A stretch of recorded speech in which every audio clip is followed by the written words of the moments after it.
Hai teman-teman, kembali berjumpa dengan saya Jefferly. Di video kali ini kita mau bahas cara jitu untuk promosi bisnis kuliner menggunakan website. Nah, untuk kamu yang ingin belajar SEO ataupun private mentoring digital marketing, bisa ikuti private mentoring dari website Jefferly Halian dan cek di deskripsi video ini ya. Apakah masih relevan atau masih dibutuhkankah website untuk digital marketing saat ini? Ini satu pertanyaan yang sebenarnya cukup sering ditanyakan. Nah, kita bisa lihat data di sini, sebenarnya customer itu masih cukup banyak yang menggunakan Google untuk mencari informasi.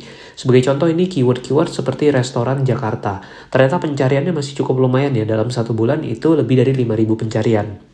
Bahkan kalau spesifik berdasarkan lokasi, itu juga jumlah pencariannya cukup banyak, seperti misalkan restoran Jakarta Barat, Jakarta Timur, Selatan, dan sebagainya.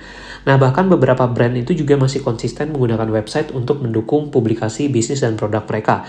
Contoh brand misalkan brand Kartika Sari ini, di mana mereka punya satu website yang di dalamnya itu ada katalog produk, kemudian juga mendisplay produk-produk serta lokasi toko mereka. Sehingga sebenarnya bisnis itu masih membutuhkan website. Nah, seperti apa tips promosinya? Yang pertama adalah kamu bisa buat satu halaman atau halaman-halaman khusus dan konten yang dicari oleh target market kamu. Paling awal atau paling hal yang harus disiapkan itu misalnya halaman katalog produk. Jadi kita bisa siapkan halaman-halaman yang khusus untuk membahas atau menampilkan tentang produk yang kita jual. Nah, contoh-contoh halaman yang bisa kita hadirkan di website misalnya daftar menu di restoran kita, atau misalnya dari produk kuliner yang kita jual atau katalog produknya. Kemudian juga bisa buat halaman secara spesifik untuk setiap produk yang kita jual, terutama untuk menu atau produk unggulannya, karena itu bisa menjadi konten yang dicari oleh target market ataupun target customer kita. Termasuk info lokasi atau outlet itu juga bisa diinfokan di website kita. Nah, contoh ini seperti tampilan katalog produk dari bisnis kulinernya si Kartika Sari ini. Nah, tipsnya adalah sebagai pengelola website, kamu bisa cari tahu keyword apa yang dicari oleh target market ataupun target customer kamu. Lakukan riset keyword untuk mendapatkan ide konten website dan untuk tahu apa yang harus ditargetkan kata kuncinya. Nah, tips yang kedua, jangan lupa untuk menargetkan keyword lokal dan juga keyword potensial. Tadi kita contoh lihat di sini ya, untuk keyword restoran Jakarta, itu ternyata berdasarkan lokasi cukup banyak yang mencari. Jadi ini biasanya orang-orang yang memang butuh referensi ketika mereka sedang di Jakarta dan mungkin mereka butuh tuh gambaran-gambaran restoran yang bisa dicoba di Jakarta.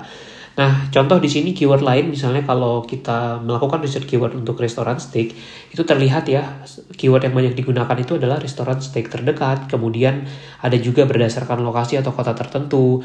Nah, termasuk kita bisa hadirkan konten-konten yang sifatnya lokal atau sesuai area dari bisnis kita. Ini juga cukup membantu untuk mendatangkan target customer yang memang sudah spesifik membutuhkan produk kita.